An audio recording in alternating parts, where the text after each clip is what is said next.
ஓம் விக்னேஸ்வரா போற்றி, ஓம் நவக்கரநாதர்களை போற்றி. மேசராசி நேர்களுக்கு வணக்கம். மேசராசி காலபுருஷ சக்கரத்தின் முதல் வீடு, சிவாபவனின் ஆட்சி வீடு. மேசராசிக்கு இந்த வீடியோ பதிவில் 3 நட்சத்திரத்துக்கும் அசுபதி, பரணை, கார்த்திகை 1ஆம் பாதம் இந்த 3 நட்சத்திரத்தை பிறந்தவங்களுக்கு நாள் பலன்கள் சொல்ல போகிறேன். ராஜயோக பலன்கள், அதாவது ஆகஸ்ட் 21ஆம் தேதியிலிருந்து ஆகஸ்ட் 31 வரைக்கும் உங்களுக்கு ஒவ்வொரு நாளும் எப்படி இருக்குது, எந்த நாளில் யோகம் இருக்குது, அதிர்ஷ்டம் கை கொடுக்குது, அதை சொல்ல போகிறேன். அதிர்ஷ்டம்னா குரு பலம் என்றைக்கு இருக்கோ அன்றைக்கி அதிர்ஷ்டம் நமக்கு கைகூடும். அதாவது ஒவ்வொரு நட்சத்திரத்துக்குமே குருவுடைய கான்ட்ரிபியூஷன் இருக்குது, குருவுடைய அன்பளிப்பு இருக்குது. அந்த அன்பளிப்பின்படி அந்த நட்சத்திரம் அன்றைக்கி வலிமை பெறும். அப்படி வலிமை பெறும்போது அந்த நட்சத்திரம் யோக நட்சத்திரமாக மாறும், அதிர்ஷ்டத்தை கொட்டும். அதிர்ஷ்டங்கிறது எப்படி சார் அப்படின்னா, உங்களுக்கு அன்றைக்கி நல்லது நடக்கும். இப்போ நீங்கள் அசுபதி நட்சத்திரத்தில் பிறந்தீங்கன்னா அந்த யோக வர அன்றைக்கி உங்களுக்கு நல்லது நடக்கும். மனதில் ஒரு சந்தோஷம் இருக்கும், குடும்பத்தில் நல்ல நிகழ்ச்சி நடக்கும், நல்ல செய்திகள் காது கேட்டும், வியாபாரம், தொழில், உத்தியோகத்தில் நல்ல விதமாக பார்க்கப்படும்.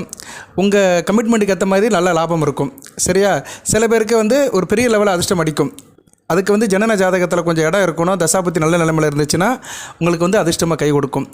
நம்ம போதி ஜோதிடத்தில் நம்ம தகவல்களை கேட்டு யோகம் அடைஞ்சவர்கள் வாட்ஸ்அப்பில் அனுப்புகிறாங்க, நிறைய அனுப்புகிறாங்க. நீங்கள் சொன்ன நாள் எங்களுக்கு ஒரு வகையில் லாபம் அடைஞ்சிருக்கு சார், நல்ல வியாபாரம் போச்சு, நல்ல லாபம் வந்தது, லாட்டரி சீட்டில் பணம் வந்தது, வேலை கிடச்சிது, திருமண வரன் நல்லபடியாக அமைஞ்சது, இப்படி ஏதோ ஒரு தகவல், நல்ல தகவல் எங்களுக்கு அன்றைக்கி சேர்ந்தது, அதனால் சந்தோஷமாக இருந்தோம் அப்படின்னு நிறைய நேரில் அனுப்புகிறாங்க. அது கேட்குறது சந்தோஷமாக இருக்குது. ஃபோன் பண்ணியும் சொல்கிறாங்க. அதுபோக கமெண்ட்ஸ் பாக்ஸ்லேயும் போடுறாங்க, யூடியூப்பில் கமெண்ட் பாக்ஸ்லேயும் போட்டுக்கிறாங்க. அந்த இமேஜெல்லாம் இதில் எடுத்து நான் அனுப்புகிறேன். ஆல்ரெடி உங்களுக்கு நான் அதை ரெஃபர் பண்ணியிருந்தாலும் இந்த வீடியோவில் அனுப்புகிறேன். ஏன்னா தினமும் நிறைய வருது, அதை உங்களுக்கு தெரியப்படுத்துகிறேன் நான். ஏன்னா இதுக்கெல்லாம் ஒரு காரணம் இருக்குது. இப்போ நம்ம சொல்கிற அந்த ராஜயோக நாட்கள் சொல்கிறோம் பார்த்தீங்களா, இதெல்லாம் நம்ம கணக்கு பண்ணி தான் சொல்கிறோம். அந்தந்த டேட்டுக்கு நட்சத்திரத்துக்கு எப்படி அமைப்பு இருக்குதுன்னு பார்த்து தான் சொல்கிறோம். வேத ஜோதிடத்தில் எல்லாத்துக்குமே ஒரு அமைப்பு இருக்க தான் செய்யுது, ஒரு கால்குலேஷன் இருக்குது. அதன்படி தான் நம்ம எல்லா நட்சத்திரத்துக்குமே சொல்கிறேன். நான் 27 நட்சத்திரத்துக்கும் சொல்கிறேன். அதன்படி மேசராசியில் உள்ள 3 நட்சத்திரத்துக்கு எப்படி இருக்குன்னு பார்ப்போம். ஆகஸ்ட் 21 ஆகஸ்ட் 31 வரைக்கும் இது ஒரு முக்கியமான வீடியோ. இந்த தினங்களை நீங்கள் எடுத்து வச்சுக்கோங்க. யோகா நாட்கள் நல்ல நாட்களாக இருக்கும். அதுபோக மற்ற நாட்களில் நீங்கள் எப்படி இருக்கணும், மற்ற நாட்களில் என்னென்ன பிரச்சனை வரும், அன்றைக்கி எந்த தெய்வத்தை வழிபடணும் அதுவும் சொல்கிறேன். வரத்தையும் சொல்கிறேன், வழிபாடையும் சொல்கிறேன். ஏன்னா 2 வேணும். எல்லா நாட்களுமே நமக்கு திருநாளாக இருக்காது.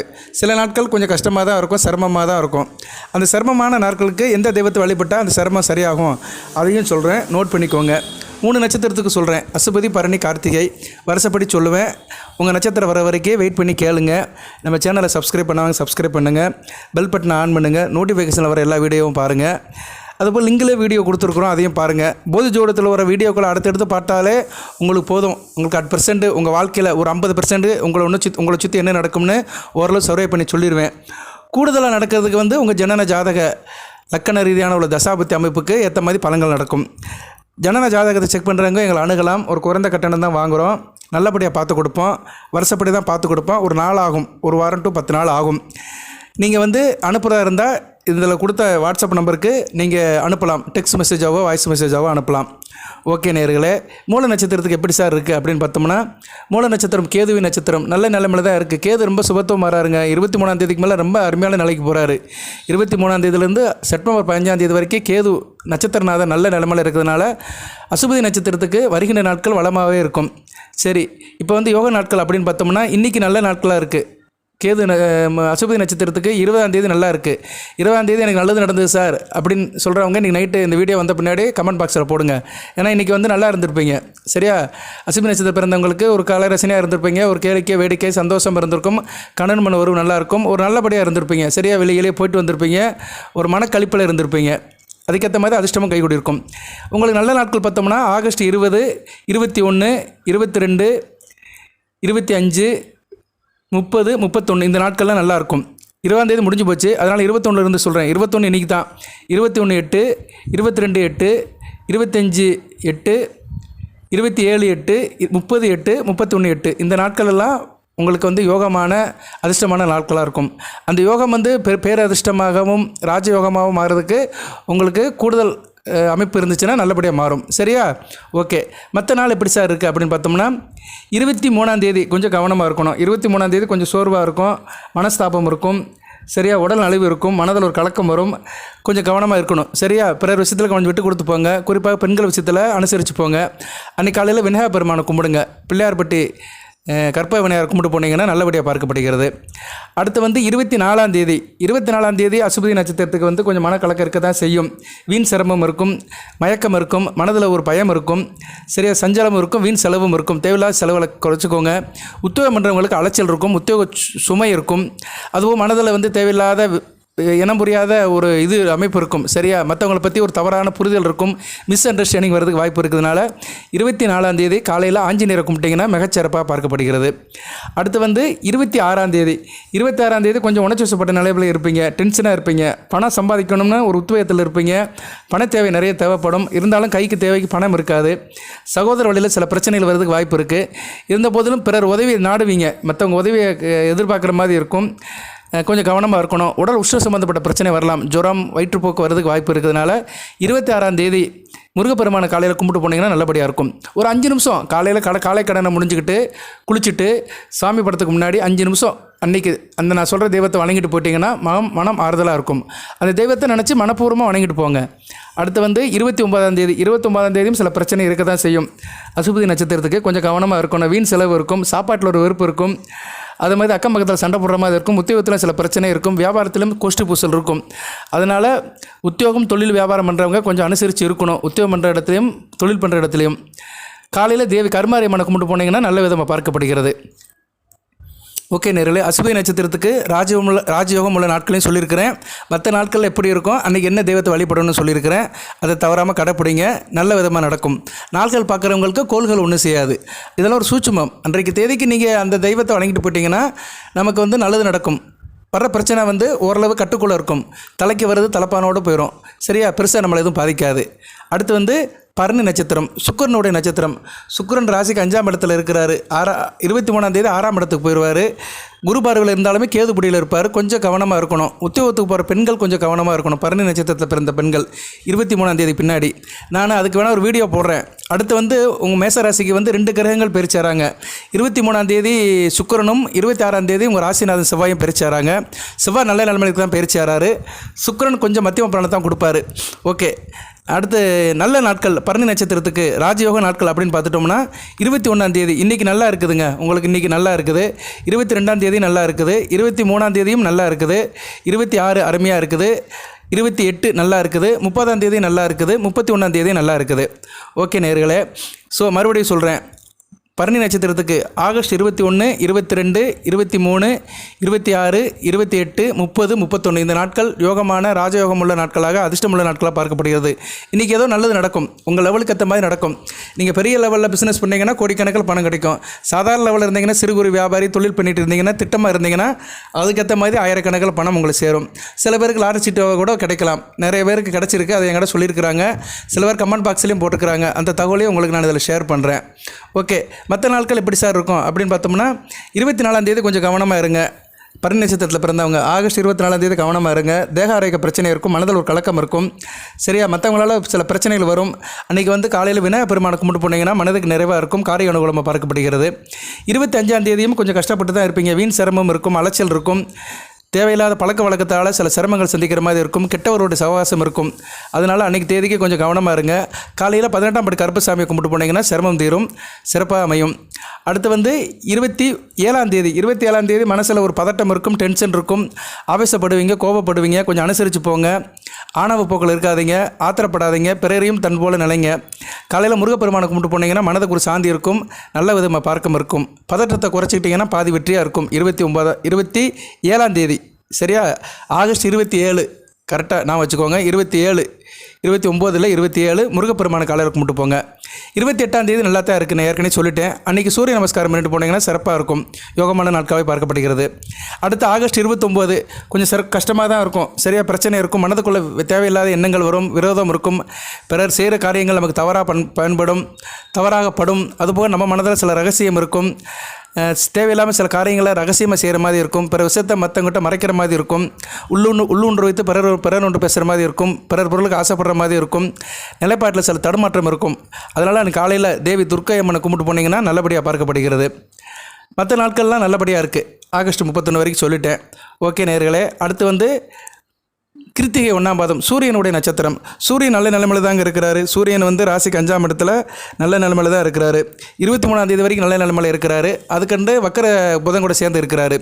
ஸோ உங்களுக்கு 28ஆம் தேதிக்கு மேலே மிகச்சிறப்பாக இருக்கும். 28லிருந்து ஆகஸ்ட் 31 வரைக்கும் மிகச்சிறப்பாக பார்க்கப்படுகிறது உத்திராட நட்சத்திரத்துக்கு, கிருத்திகை நட்சத்திரத்துக்கு. ஓகே, உங்களுக்கு வந்து யோகமான நாட்கள் என்ன சார் அப்படின்னு பார்த்துட்டோம்னா ஆகஸ்ட் 22, 23, 24, 27, 29, 31 இந்த நாட்கள் வந்து கிருத்திகை நட்சத்திரம் 1ஆம் பாதத்தில் பிறந்தவங்களுக்கு யோகமான நாட்களாக பார்க்கப்படுகிறது. நான் மறுபடியும் அந்த யோகமான ராஜயோக நாட்களை சொல்கிறேன். ராஜயோகம்னா பெருசாக நினைக்குன்னு நினச்சிடாதீங்க. யோகங்கிறது வந்து பணம் வரதான் யோகம் கிடையாது. குடும்பத்தில் நல்லது நடக்கும், நல்ல செய்தி கிடைக்கும், வேலை தேடுறவங்களுக்கு வேலை கிடைக்கும், வேலையில் ஒரு மாற்றம் இருக்கும், இன்க்ரிமெண்ட் கிடைக்கும், நிலுவை பணம் கிடைக்கும், குடும்பத்தில் சந்தோஷம் இருக்கும், கணவன் உறவில் ஒரு மாற்றம் இருக்கும். சில பேருக்கு பிள்ளை பாக்கியம் கூட அன்றைக்கி அமையலாம். அது இறைவன் செயல். சரியா? ஒரு நல்ல நிகழ்ச்சி உங்களுக்கு நடக்கும். நீங்கள் சார்ந்த விஷயத்தில் ஒரு நல்ல நிகழ்ச்சி அட் ப்ரெசண்ட்டு அது உங்களுக்கு சாதகமாக அமையும். கிருத்திகை 1ஆம் பாதத்தில் பிறந்தவங்களுக்கு யோக நாட்கள் ஆகஸ்ட் 22, 23, 24, 27, 29, 31. மற்ற நாட்கள் எப்படி இருக்கும் அதுக்கு வழிபாட சொல்கிறேன். 21ஆம் தேதி இன்றைக்கி முடிஞ்சு போச்சு. சரியா? அந்த வீடியோ இரவு தான் கிடைக்கும். இன்றைக்கி ஒரு சுமாராக தான் இருந்திருக்கும் உங்களுக்கு. சரியா? பெருசாக எல்லாம் இருந்திருக்காது. சில வம்பு தும்புல தான் இருந்திருப்பீங்க. வீண் மனஸ்தாபம் கலக்கம் இருந்திருக்கும். அந்த அளவுக்கு எதிர்பார்த்த அளவு இருந்திருக்காது. இருந்த போதிலும் இரவு தூங்குவதுக்கு முன்னாடி தேவி கருமாரி அம்மனை தியானம் பண்ணிட்டு கும்பிடுங்க. அம்மனை நினச்சிட்டு கும்பிட்டீங்கன்னா நல்லபடியாக இருக்கும். அடுத்து வந்து 25ஆம் தேதி மனக்கலக்கம் இருக்கும், மனஸ்தாபம் இருக்கும், மற்ற ஒரு விஷயத்தை தலையிடுற மாதிரி இருக்கும், ஒரு சுடல் சோர்வு இருக்கும். சரியா? தேக அறைக்கு அந்த அளவுக்கு சுறுசுறுப்பாக இருக்காது, ஒரு மந்த நிலை இருக்கும். அதனால் காலையில் விநாயகர் பெருமானை கும்பிட்டு போனீங்கன்னா சிறப்பாக பார்க்கப்படுகிறது. 26ஆம் தேதி வீண் சிரமம் இருக்கும், மயக்கம் இருக்கும், பொருள் திருடு போகிறதுக்கு வாய்ப்பு இருக்கிறதுனால எதனாச்சும் பயணங்கள் போகும்போது பொருளை பாதுகாப்பாக வச்சுக்கோங்க. வீண் செலவு இருக்கும், தேவையில்லாத பழக்க வழக்கத்தால் சில செலவுகள் போகும், மனம் ஒரு நிலையில் இருக்காது, உள்ளொன்று வைத்து புறநொன்று பேசுகிற மாதிரி இருக்கும். உத்தியோகம் பண்ணுறவங்களுக்கு வேலை சுமை அதிகமாக இருக்கும். அதனால் காலையில் வந்து ஐயனாரை கும்பிட்டு போங்க, இல்லைனா ஐயப்பனை கும்பிட்டு போனீங்கன்னா 26ஆம் தேதி மிகச்சிறப்பாக பார்க்கப்படுகிறது. அடுத்து 28ஆம் தேதி கொஞ்சம் டென்ஷனாக இருப்பீங்க, பதட்டமாக இருப்பீங்க. காலையிலேயே குடும்பத்தில் ஒருத்தர் புரிதல் கம்மியாக இருக்கும். உடன் பிறந்த சகோதரால் சில டென்ஷன் இருக்கும். நீங்களும் நல்ல விதமாக இருக்க மாட்டீங்க, பதட்டத்தோடு இருப்பீங்க. வேலைகள் அதிகமாக இருக்கும், டயம் கம்மியாக இருக்கும். பணம் சம்பாதிக்கணும்னு ஒரு பேராவல் இருக்கும். இருந்த போதிலும் தேவைக்கு பணம் கிடைக்காது, அடுத்தவங்க கையை எதிர்பார்க்குற மாதிரி இருக்கும். காலையில் கந்தசஷ்டி கவசம் படிச்சுட்டு போனீங்கன்னா நிலைமை கட்டுக்குள்ளே இருக்கும். அடுத்து 29ஆம் தேதி நல்லா தான் இருக்குது. அன்றைக்கி காலையில் சிவநாமத்தை சொல்லிட்டு போங்க. 30ஆம் தேதி நல்லா இல்லை. 30ஆம் தேதி கொஞ்சம் கவனமாக தான் இருக்கணும். சரியா? 30ஆம் தேதி வந்து வீண் செலவு இருக்கும், சாப்பாட்டில் ஒரு வெறுப்பு இருக்கும், டயத்துக்கு சாப்பிட முடியாது, மனதுக்குள்ளே வந்து ஒரு தேவையில்லாத எண்ணங்கள் வந்துட்டு போகும், காரிய விக்னம் இருக்கும், காரிய அனுகூலம் இருக்காது, வியாபாரம் தொழிலில் சில போட்டி பொறாமை இருக்கும். அதனால் நீங்கள் என்ன பண்ணுறீங்கன்னா 30ஆம் தேதி வந்து காலையில் தேவி கருமாரி அம்மனை கும்பிட்டு போனீங்கன்னா நல்ல விதமாக பார்க்கப்படுகிறது. மற்ற நாட்கள் நல்லபடியாக இருக்குது. ஓகே நேயர்களே, இப்போ மேசராசிக்கு அசுபதி, பரணி, கார்த்திகை 1ஆம் பாதம் 3 நட்சத்திரத்துக்குமே வந்து ராஜயோக நாட்கள் சொல்லியிருக்கிறேன். அடுத்து வருகின்ற 10-11 நாட்களுக்கு யோகமான நாட்களை சொல்லியிருக்கிறேன். அதுபோக மற்ற நாட்களில் உள்ள பலன்களை ஒரு சில வார்த்தைகள் சொல்லிவிட்டு அதுக்கு உண்டான வழிபாடு சொல்லியிருக்கிறேன். வழிபாடு சிறப்பாக செய்யுங்க. வழிபாடு தான் முக்கியம். நமக்கு என்றைக்கு சாதகம் இல்லாமல் இருக்குது, நம்ம நட்சத்திரத்துக்கு என்றைக்கு சாதகம் இல்லாமல் இருக்கோ அந்த நாட்கள் அன்றைக்கி சம்மந்தப்பட்ட தெய்வத்தை கும்பிட்டு போயிட்டோம்னா நல்லபடியாக இருக்கும். கோயிலில் போய் தான் கும்பிடணும் கிடையாது, வீட்டில் பூஜாரியிலன்னே கும்பிட்டுக்கலாம். அந்த படம் இருக்குது. இப்போ நான் வந்து ஐயனார் படம், ஐயப்பன் படம்னு சொன்னேன். இப்போ சிலர் வீட்டில் ஐயனார் படமும் இருக்காது, ஐயப்பன் படமும் இருக்காது.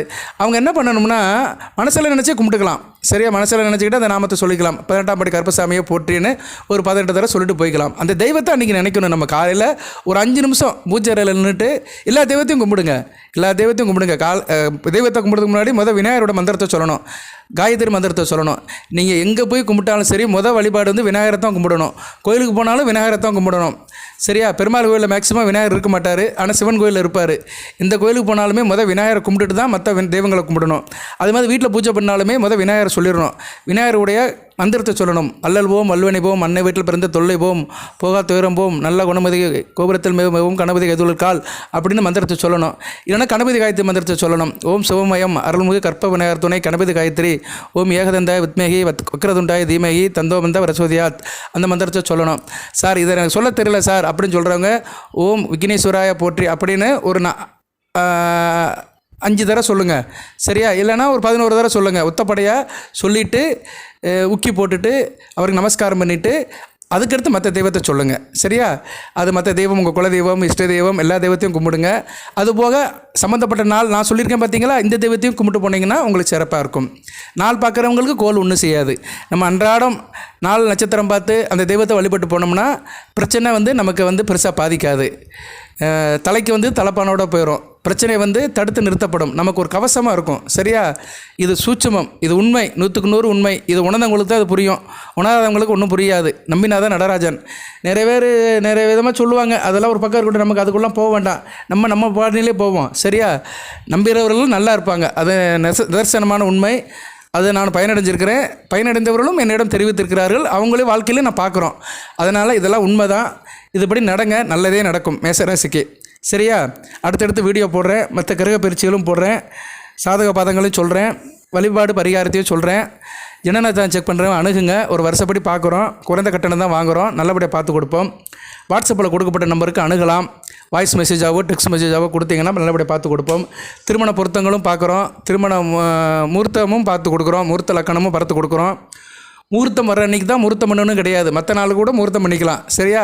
ஆனால் மேக்ஸிமம் எல்லோரும் நம்ம காலண்டில் வர முகூர்த்தம் அன்றைக்கி தான் முகூர்த்தம்னு போய் முட்டிக்கிட்டு இருக்கிறாங்க.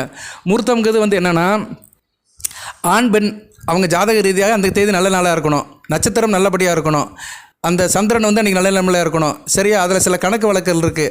அந்த கணக்கு வழக்குகள்லாம் சரியாக இருந்துச்சுன்னா அன்றைக்கி தேதி நம்ம முகூர்த்தத்தை நம்மளே உருவாக்கிக்கலாம். அதுபோக பெண்ணுடைய அந்த டேஸ் பார்க்கணும், பீரியட் டேஸ் பார்த்து அதுக்கேற்ற மாதிரி முகூர்த்தம் பார்க்கணும். அதுபோக ஆண் பெண் ஜாதகத்தில் படுப்பிச்சு பார்க்கணும். இப்படி சில கணக்குகள்லாம் இருக்குது. அந்த கணக்குகள்லாம் பார்த்தோம்னா நம்மளே முகூர்த்த தினத்தை உருவாக்கிக்கலாம். நிறைய பேருக்கு தெரியாது, இந்த முகூர்த்தம் என்றைக்கு வருதோ, அந்த காலண்டரில் என்றைக்கு போட்டிருக்கானோ அன்றைக்கி தான் போய் முட்டிக்கிட்டு இருப்பாங்க.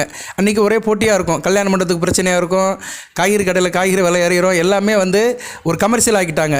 அது இது ரொம்ப நாளாகவே நடக்குது. இது எனக்கு விவரம் தெரிஞ்ச காலத்திலேருந்து 50 வருஷமாகவே நடக்குது. எதுக்கு சொல்ல வரேன்னா, முகூர்த்தம்ங்கிறது சில விதிமுறைக்கு உட்பட்டு முகூர்த்தத்தை நம்மளே ஃபிக்ஸ் பண்ணிக்கலாம்.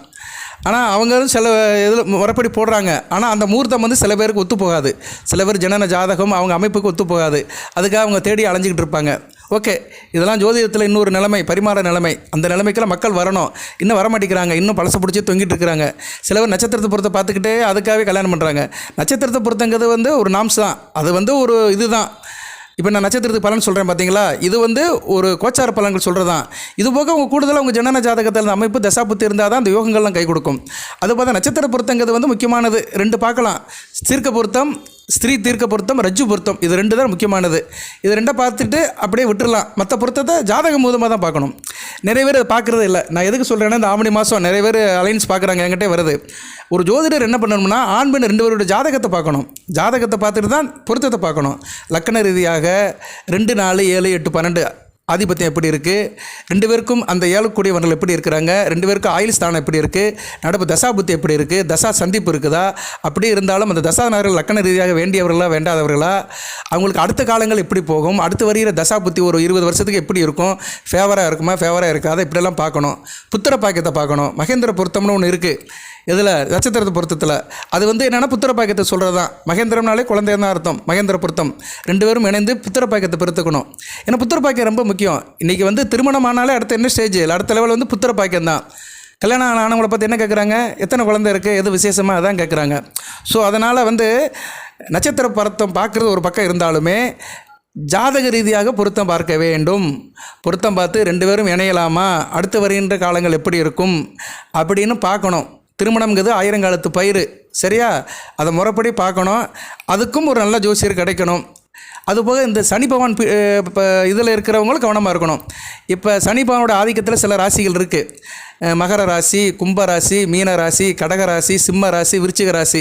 இந்த 6 ராசியுமே சனி பகவான் பிடியில் இருக்குது. இந்த 6 ராசியை சேர்ந்தவர்களோட மேசராசி நேர்கள் சம்மந்தம் பண்ணலாமா, இப்போதைக்கு அதை பார்க்கணும். இப்போ அடுத்த மேசராசிக்கு 7.5 சனி வந்துடும். அடுத்த வருஷம் மார்ச் 25ஆம் தேதி வந்துடும். 7.5 வருஷத்துக்கு மேசராசிக்கு 7.5 சனி இருக்கும். அந்த காலகட்டத்தில் திருமணம் பண்ணும்போது மேசராசினியர்கள் சனி பகவான் பிடியில் மற்ற ராசி இருக்குது, அதை பார்க்கணும். 2 பேத்துக்குமே மேசராசியில் இருக்கிறவனுக்கு 7.5 சனியும், அடுத்து அஷ்டமச்சனி நடக்கும். யாருக்கு? சிம்ம ராசியில் அஷ்டமச்சனி நடக்கும். ஸோ மேசராசிக்கு சிம்ம ராசிக்கும் பொறுத்து இருக்கும். ஏன்னா பஞ்சமஸ்தானம் தான். மேசம் சிம்மம் ஒத்து போகும். ஆனால் 2 பேத்துக்குமே அந்நேரம் எப்படி நடக்கும்னா 7.5 சனியும் அஷ்டமச்சனியும் நடக்கும், ஒத்து போகாது. கோச்சாரத்தில் ஒத்து போகாது. இப்படி சில பேர் சம்மதம் பண்ணிக்கு போய் தான் பிரச்சனை வந்துடுவாங்க. இதெல்லாம் ஜோதிடர் பார்க்கணும். ஆனால் சில ஜோதிடர் பார்க்குறது கிடையாது. கோச்சாரத்தில் வந்து சனி பகவானோட ஆதிக்கத்தில் அந்த ராசி இருக்குதா அதை பார்க்கணும். சரி நேயர்களே, கொஞ்சம் கூடுதலாக பேசிட்டேன்னு நினைக்கிறேன். Right, okay, what ever maybe. மேசராசி நேயர்களுக்கு சில தகவலை சொல்லியிருக்கிறேன். இந்த தகவலை கொஞ்சம் மனசில் வச்சுக்கோங்க. அது திருமண பொருத்தம் பார்க்குறவங்க, வரன் பார்க்குறவங்க கொஞ்சம் மனசில் வச்சுக்கோங்க. இந்த தகவலை கேட்டவங்க மற்றவங்க ஷேர் பண்ணுங்கள். ஓகே நேயர்களே, வாழ்த்துக்கள். எல்லாம் வல்ல இறைவன் அசுபதி பரணி கார்த்திகை 1ஆம் பாத நட்சத்திரத்தில் பிறந்தவர்களுக்கு சில சௌபாகியத்தையும் சில ஐஸ்வர்யத்தையும் சில நன்மையிலும் கொடுப்பார். அனைத்து வளங்கள் நலங்களை பெற்று தேக ஆரோக்கியத்துடன் தீர்க்காயலுடன் நீடோடி வாழ்க, நிறைந்த வளம் பெறுக. நன்றி நேயர்களே.